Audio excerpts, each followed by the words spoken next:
ओम नमस्ते जी। आपका स्वागत है आपका अपना चैनल आओ वेद पढ़े में।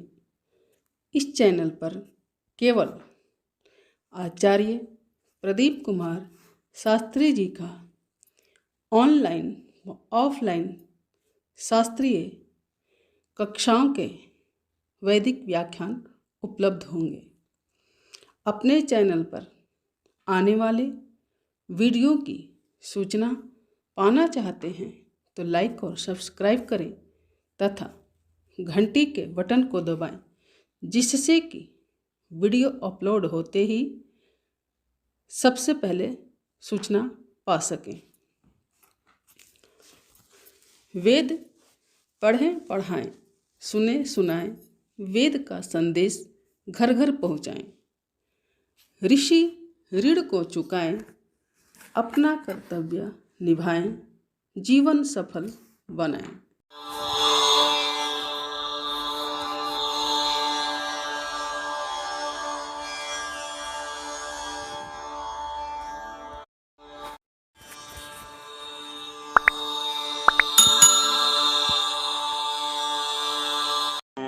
सहना भवतु सहनौ भुनक्तु सह वीर्यं करवावहै तेजस्विनावधीतमस्तु मा विद्विषावहै। ओम शांति शांति शांति।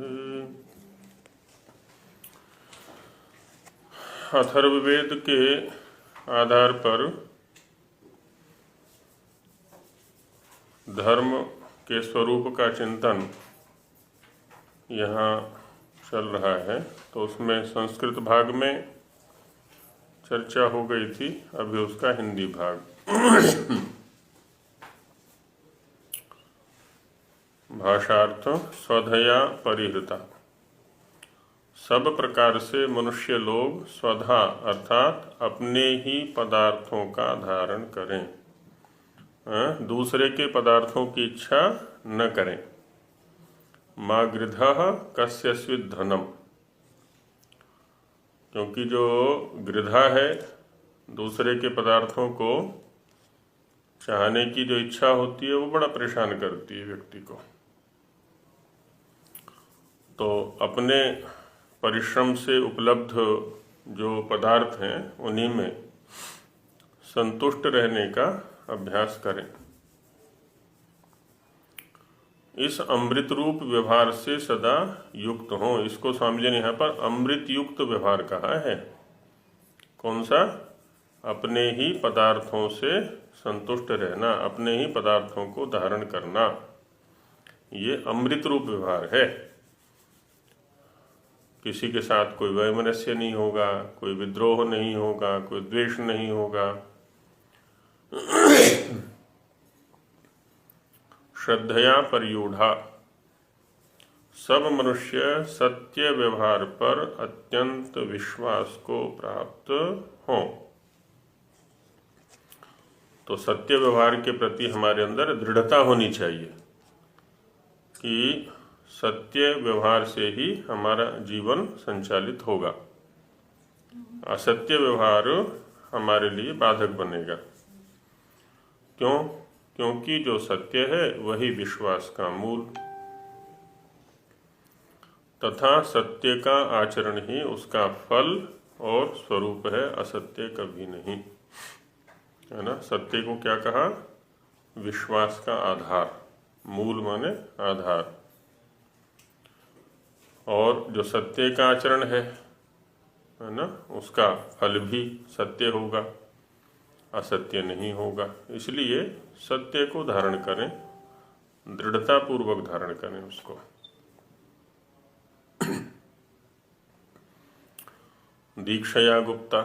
विद्वानों की सत्य शिक्षा से रक्षा को प्राप्त हो।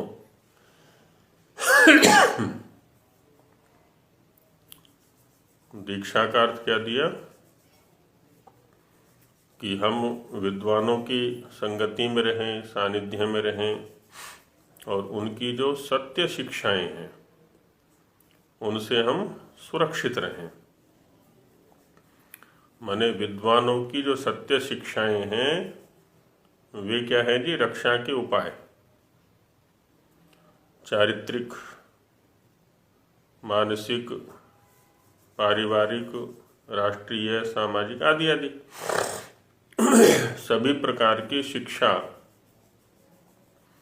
जो विद्वानों से प्राप्त होती है उसी से हम सुरक्षित रह सकते हैं और मनुष्य आदि प्राणियों की रक्षा में परम पुरुषार्थ करें। स्वयं सुरक्षित होंगे तो अन्य प्राणियों की सुरक्षा के लिए भी हम प्रयत्न कर सकते हैं। नहीं तो संस्कृत जगत में एक लोकोक्ति प्रसिद्ध है, बुभुक्षितः किन्न करोति पापम। जो भूखा व्यक्ति होता है वो क्या पाप नहीं कर देता, उसको तो रोटी चाहिए, भोजन चाहिए और भोजन के लिए वो सब कुछ करने के लिए तत्पर हो जाता है। तो इसलिए कहा है कि पहले स्वयं समर्थ बने। हम समर्थ होंगे तो दूसरों के भी सामर्थ्य का आधार हम बन सकते हैं। लेकिन सत्याधारित हमारा जीवन होना चाहिए, असत्याधारित नहीं।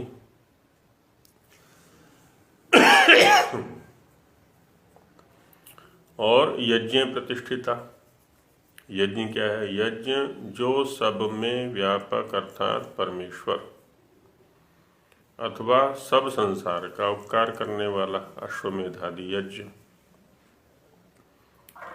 अथवा जो शिल्प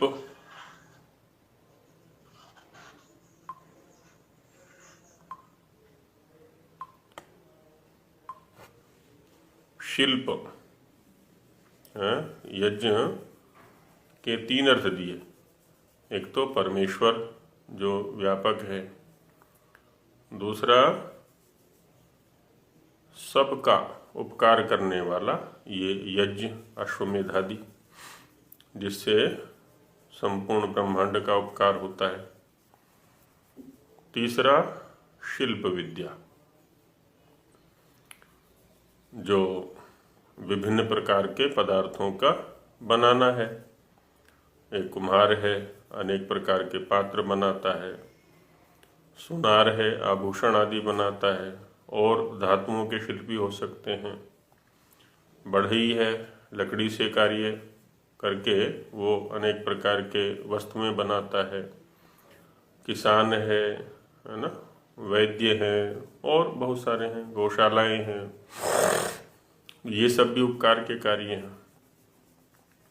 सिद्ध करके उपकार लेना जो यज्ञ हैं, तो ये सब यज्ञ के अंतर्गत है ना। सर्वव्यापक परमेश्वर की उपासना करना यज्ञ है। अश्वमेध आदि का अनुष्ठान करना ये भी यज्ञ है। और जो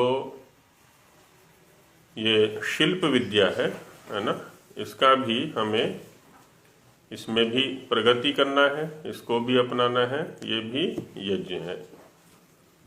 इस तीन प्रकार के यज्ञ में सब मनुष्य यथावत प्रवृत्ति करें तो तीनों प्रकार का यज्ञ हमारी नित्य गतिविधियों में सम्मिलित होना चाहिए। इसमें हमारी प्रवृत्तियां नियमित रूप से होनी चाहिए। तो सर्वव्यापक परमेश्वर की उपासना भी करनी है, अश्वमेध आदि यज्ञों का अनुष्ठान भी करना है और शिल्प विद्या की उन्नति भी हमें करनी है। लोको इत्यादि, जब तक तुम लोग जीते रहो, है ना, जब तक ये जीवन चले तब तक सदा सत्य कर्म में ही पुरुषार्थ करते रहो। जो सत्यनिष्ठ कर्म हैं, सत्ययुक्त कर्म हैं, सत्याधारित कर्म हैं, उन्हीं में हमारा पुरुषार्थ होना चाहिए। किंतु इसमें आलस्य कभी मत करो। तीनों प्रकार का यज्ञ दिखाया, इसमें से किसी में भी आलस्य नहीं होना चाहिए। परमेश्वर कि जो सगुण निर्गुण उपासना है, तो सगुण उपासना में जो उसके अंदर गुण हैं वो हमारे अंदर भी होने चाहिए, जो उसमें नहीं है वो हमारे अंदर भी नहीं होने चाहिए, उनको दूर करने का प्रयत्न करें। संपूर्ण लोक का उपकार करने वाले जो कर्म यज्ञादि हैं उनको भी नियमित रूप से करते रहें हम, और बाकी इस संसार के संचालन के लिए, शरीर के संरक्षण के लिए जो शिल्प आवश्यक हैं उनको भी हम करते रहें। ईश्वर का यह उपदेश सब मनुष्यों के लिए है, किसी वर्ग विशेष, जाति विशेष, स्थान विशेष के लोगों के लिए नहीं, अपितु सभी के लिए समान रूप से ये उपदेश है। द्वितीय मंत्र को लेते हैं, ओजश्च इत्यादि। धर्म के पालन से युक्त जो पराक्रम, इसको क्या कहा जी? ओज। धर्म के पालन से युक्त जो पराक्रम, तो धर्मयुक्त पराक्रम होना चाहिए। हम जो भी पराक्रम करें धर्म आधारित होना चाहिए, धर्म के लिए होना चाहिए, धर्म की सुरक्षा के लिए होना चाहिए। धर्म माने धारण करने के अनुकूल जो गतिविधियां होती हैं वो धर्म है। तो सबका धारण हो, हमारा भी धारण हो, सबका धारण हो, अन्य सबका भी धारण हो, तो ऐसी गतिविधियां है ना सत्याधारित। और तेजश्च प्रगल्भता, अर्थात भय रहित होके दीनता से दूर रहना। किसी भी प्रकार का दीनहीन भाव हमारे अंदर नहीं आना चाहिए। अदीनाः स्याम शरदः शतम्। हम जब तक जिए अदीन होकर के जिए, दीनहीन होकर के न जिए। अनेक व्यक्तियों को देखा है, जब भी मिलेंगे तो रोते रहेंगे, कुछ ना कुछ दुख कष्ट सुनाते रहेंगे। अब ये नहीं मिला तो वो नहीं मिला, ये नष्ट हो गया तो वो नष्ट हो गया। सुखी ना रहेंगे, ना रहने देंगे किसी को। इतनी बड़ी संपत्ति शरीर के रूप में इसको मिली है, अमूल्य, जिसका कोई मूल्य ही नहीं है, और फिर भी दीनहीन बन करके रहता है। तो इसलिए कहते हैं भय रहित होके दीनता से दूर रहना। सहश्च, सहन शक्ति हमारी उच्च कोटि की होनी चाहिए। हम ये व्यावहारिक स्तर पर एक चीज सोच सकते हैं कि जब हम किसी को प्रतिकूल समझ रहे हैं तो निश्चित रूप से हम भी उसके लिए प्रतिकूल होंगे। जब हम ये सोचते हैं कि मैं इसको बहुत सहन कर रहा हूं, तो कहीं ना कहीं वो भी हमें सहन कर रहा है। ऐसा नहीं, एक पक्षीय नहीं होता है ये कि हम ही उसको सहन कर रहे हैं, है ना। तो उसमें फिर सामंजस्य बिठाया जाता है। इसी के लिए विद्या की उपयोगिता होती है। विद्यापूर्वक हम सभी परस्पर सामंजस्य बनाएं। तो सहन करें। क्या सहन करें? सुख दुख, अनुकूल या प्रतिकूल परिस्थितियों से उत्पन्न जो हमें फल है उसमें सम रहने का प्रयास। हानि लाभ, कुछ चला गया तो वो भी यहीं का था,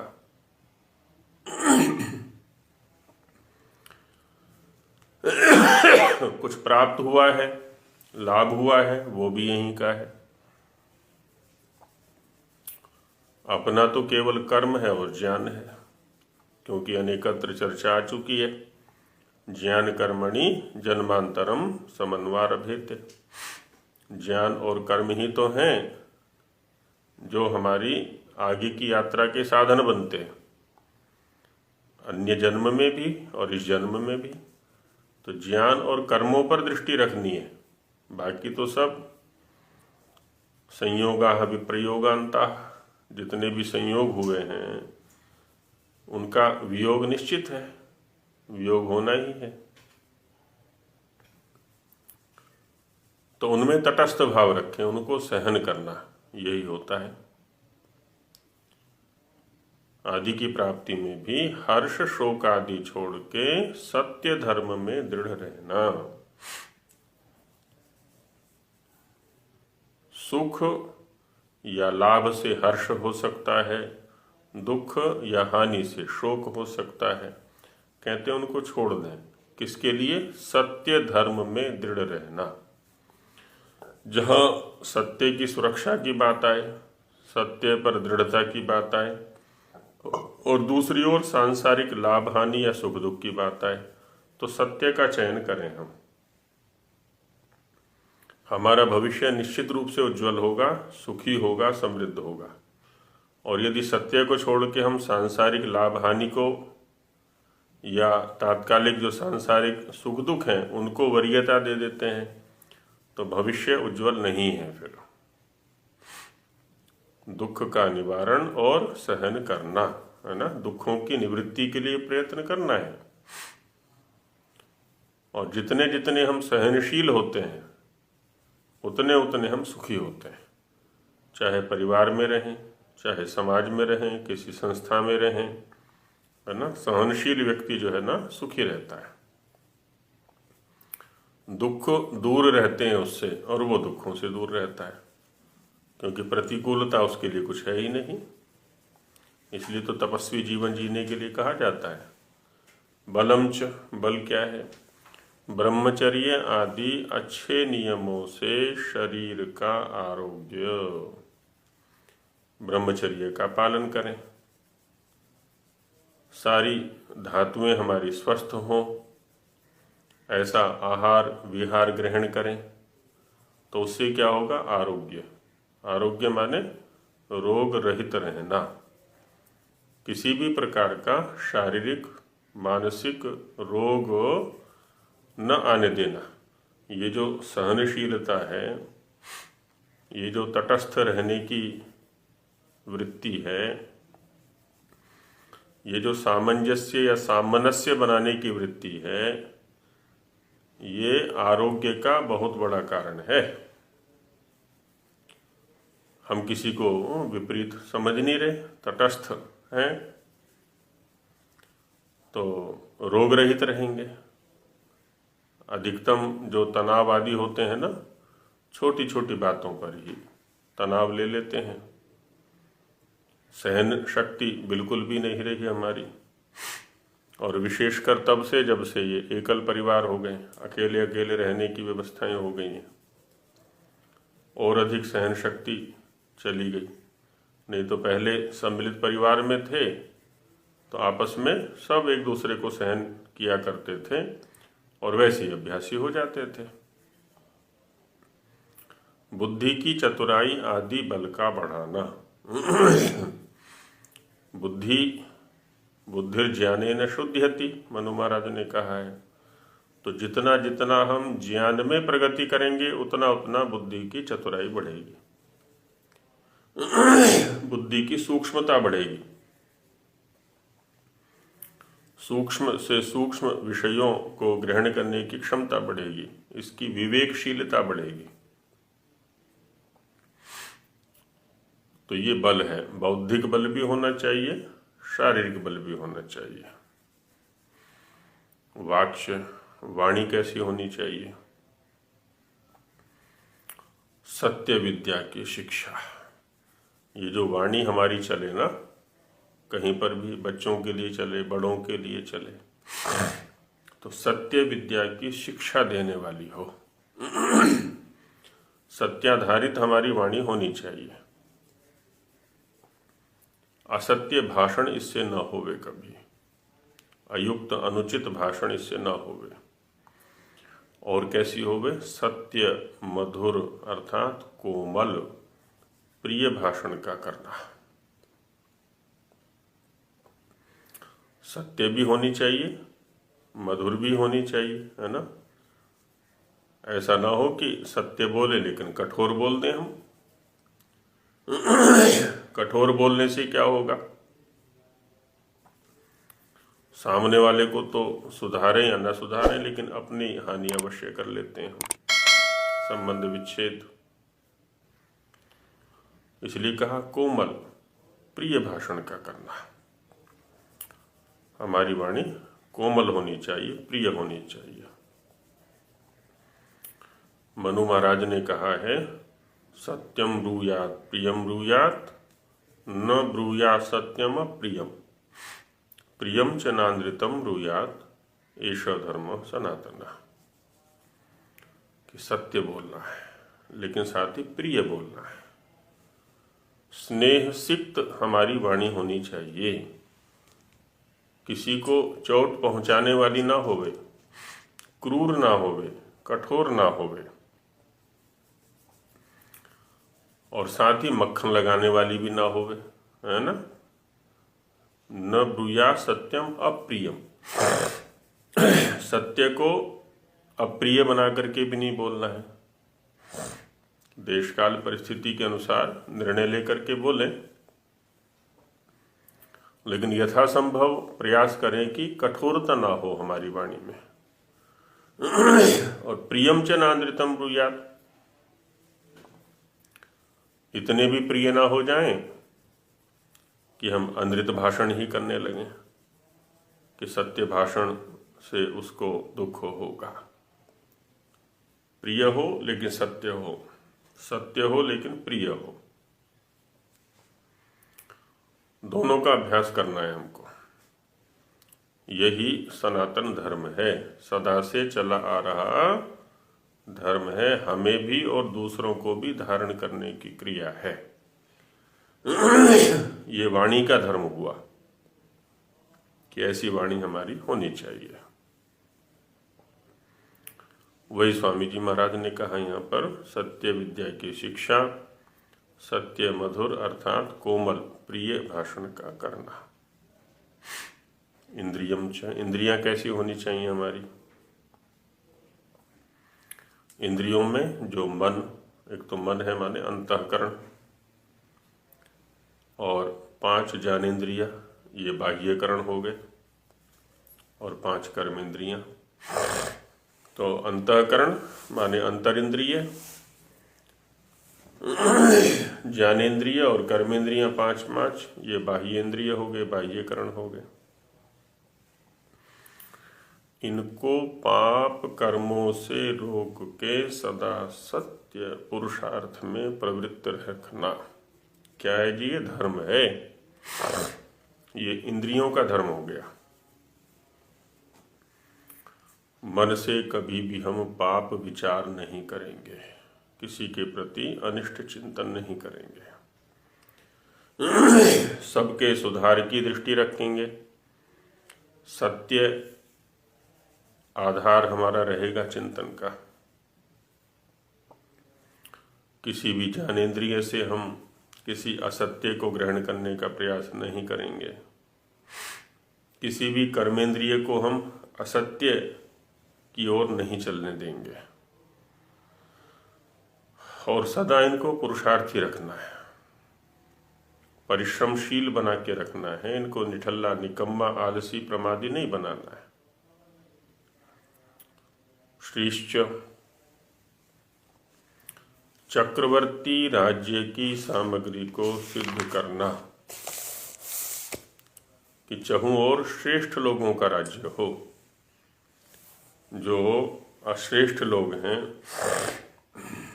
दुराचारी हैं, दुष्ट हैं, आतंकी हैं, उनका राज्य न होने पाए, ऐसी व्यवस्था करना, ये भी हमारा कर्म है, ये भी धर्म के अंतर्गत है। ये राष्ट्र धर्म हो गया। धर्मश्च, जो वेदोक्त न्याय से युक्त होके पक्षपात को छोड़ के सत्य ही का सदा आचरण और असत्य का त्याग करना है। है ना, वेदोक्त न्याय से युक्त होकर, वेद में जो व्यवहार जैसा करने के लिए लिखा है वैसा ही व्यवहार करना। उसमें क्या है, पक्षपात को छोड़ के, पक्षपात रहित होके सत्य ही का सदा आचरण। असत्य को स्थान नहीं मिलना चाहिए कभी। तो सत्य का सदा आचरण और असत्य का त्याग करना। सत्य का त्याग नहीं होना चाहिए और असत्य को स्थान कभी यहाँ नहीं होना चाहिए। ऐसी वृत्ति बनानी है, ऐसा अभ्यास बनाना है अपना। और क्या करना है? तथा जो सबका उपकार करने वाला और जिसका फल इस जन्म और परजन्म में आनंद है। इस जन्म का तो ध्यान रखना ही है, हमें परजन्म का भी ध्यान रखना है। आगे तक का ध्यान रखना है कि कहीं भविष्य में दुखदाई ना बन जाए। जैसे इंद्रियों के स्तर पर ही हम असावधान हो जाते हैं। ये रसनेंद्रिय जो भी कहती है इसको खिला देते हैं हम स्वाद के अनुसार। भुगतना फिर सारे शरीर को पड़ता है। ये चक्षुर इंद्रिय जो कहती है इसको दिखला देते हैं हम बढ़िया बढ़िया दृश्य। श्रोत्रेंद्रिय जो कहता है वो इसको सुना देते हैं, लेकिन परिणाम को नहीं देख पाते कि इसका परिणाम कितना भयंकर होगा। इसलिए दृष्टि में क्या रखना है? एक तो सदा सत्य का आचरण हो, असत्य का त्याग हो और सबका उपकार, केवल मेरा ही नहीं सबका उपकार करने वाला और जिसका फल इस जन्म में और परजन्म में आनंद है। यहाँ भी आनंद देने वाला माने अभ्युदय और निश्रेयस दोनों को सिद्ध करने वाला कर्म, तो उसी को धर्म और उससे उल्टा करने को अधर्म कहते हैं। यदि वैसा कर्म कर रहे हैं हम तो क्या है? वो धर्म है, और उसके विपरीत कर रहे हैं तो वो अधर्म है। तो ये निर्णय हम में से प्रत्येक व्यक्ति कर सकता है, और जितना जितना हम सत्य को धारण करते चले जाते हैं उतने उतने उसके प्रति दृढ़ प्रति होते चले जाते हैं और अधिक विश्वास बढ़ता चला जाता है। उसी धर्म की यह सब व्याख्या है कि जो संगच्छध्वम इस मंत्र से लेके यतोभ्युदय आगे कहेंगे, इस सूत्र तक जितने धर्म के लक्षण किए हैं, धर्म के जितने भी लक्षण लिखे वेदों के आधार पर,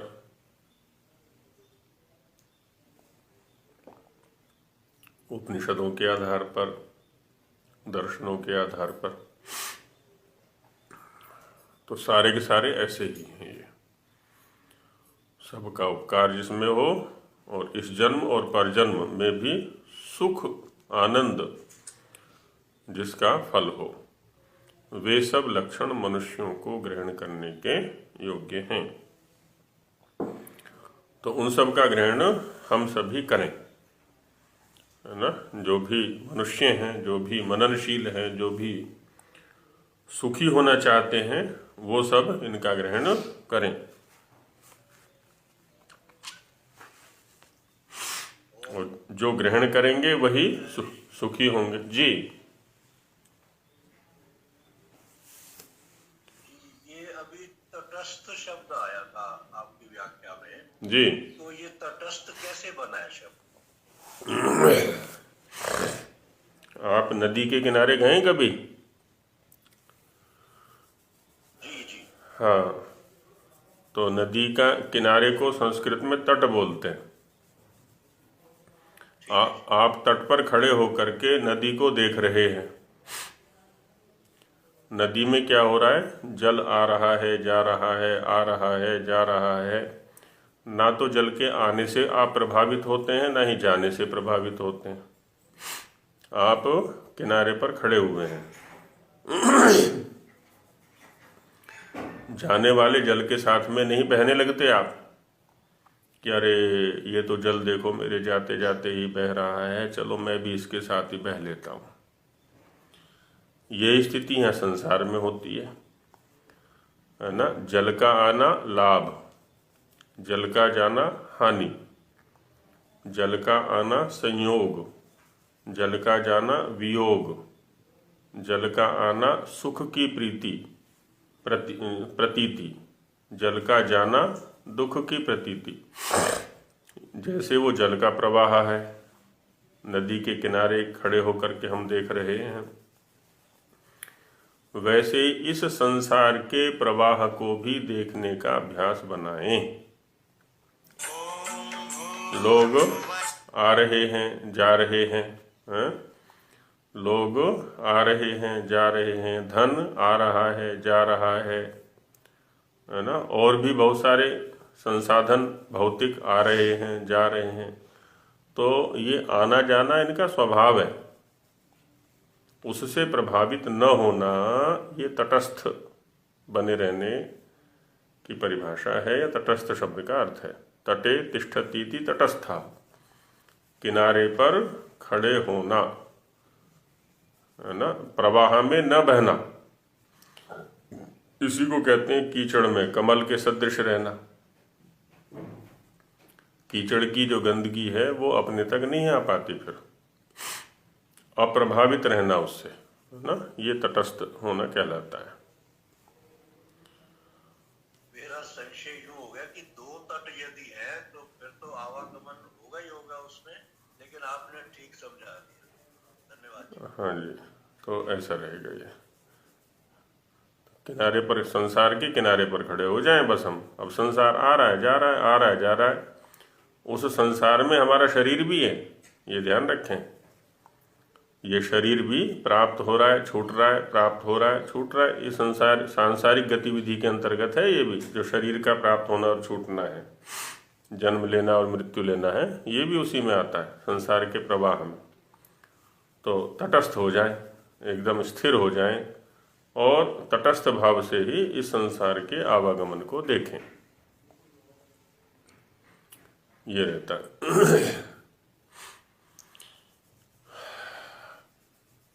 अब आगे और अथर्ववेद से ही मंत्रों को लेते हैं। उनमें भी धर्म के स्वरूप पर ही चिंतन। धर्म माने ये सारी के सारा जो चिंतन चल रहा है ना, ये वह चिंतन है जो हमें धारण करता है। इसको हमें धारण करना चाहिए। ये खाली बौद्धिक व्यायाम नहीं है, बौद्धिक मनोरंजन नहीं है ना। ये सब ऐसी क्रियाएं हैं जिनको यदि हम धारण करेंगे तो हम भी स्वस्थ रहेंगे, परिवार भी स्वस्थ रहेगा, समाज या राष्ट्र भी स्वस्थ रहेगा। हम वस्तुतः धार्मिक कहलाएंगे, और नहीं तो अधार्मिक है। धर्म का मतलब ये गुण हो गया ना। धर्म माने धारण करने वाला, शब्द का जो अर्थ है ना, धर्म का मतलब धारण करने वाला। देखो व्याकरण में दो शब्द आते हैं, एक आता है धार्मिक। धार्मिक किसको कहते हैं? धर्मम चरति, जो धर्म का आचरण करता है उसको धार्मिक बोलते हैं। और दूसरा होता है अधार्मिक। अधार्मिक कौन होगा? जो धर्म का आचरण नहीं करेगा, है ना। तो जैसा है वैसा ही दिखने का प्रयास करें। जैसा बनना चाहते हैं या जैसा दिखना चाहते हैं वैसा बनने का प्रयास करें हम, है ना। हम विद्वान दिखना चाहते हैं उसके अनुकूल कर्म करें, हम सज्जन दिखना चाहते हैं वैसे कर्म करें। ये धार्मिकता है। और उसके विपरीत दिखने, हम कपड़े तो पहन लें सफेद और कर्म करें काले, ये क्या होगी? अधार्मिकता। नहीं वो तो ठीक है, ये धर्म का ये सारे ये जो चिंतन इसमें चल रहा है उन्हीं क्रियाओं पर तो चल रहा है। धार्यति इति धर्म या धार्यते असौ धर्म। अब देखें, स्थूल दृष्टि से देखें तो ये जो कपड़े हमने पहन रखे हैं ये धर्म है। क्यों? कपड़ों को हमने धारण कर रखा है, कपड़ों को हम धारण कर रहे हैं। अब चूंकि जब पहले कपड़ों को हमने धारण किया है तो कपड़े हमें धारण कर रहे हैं, हमारी सुरक्षा कर रहे हैं, हमारे शरीर की सुरक्षा कर रहे हैं। ये शरीर भी धर्म हो गया। शरीर को हमने धारण किया है तो शरीर हमें धारण कर रहा है। अब ध्यान ये रखना है कि हमने कपड़े क्यों धारण किए हैं, हमने शरीर क्यों धारण किया है, हमने ग्रंथ क्यों धारण किए हैं, हमने संसार को क्यों धारण किया है, इसके पीछे लक्ष्य क्या है, उद्देश्य क्या है। जब वो ध्यान में रहता है हमारे, तब कोई समस्या नहीं होती है। तो ये होता है धर्म। तो इसको ध्यान रखना होता है हमको। तो आगे अथर्ववेद के मंत्र ये चलेंगे, तो इन पर कल चर्चा करेंगे।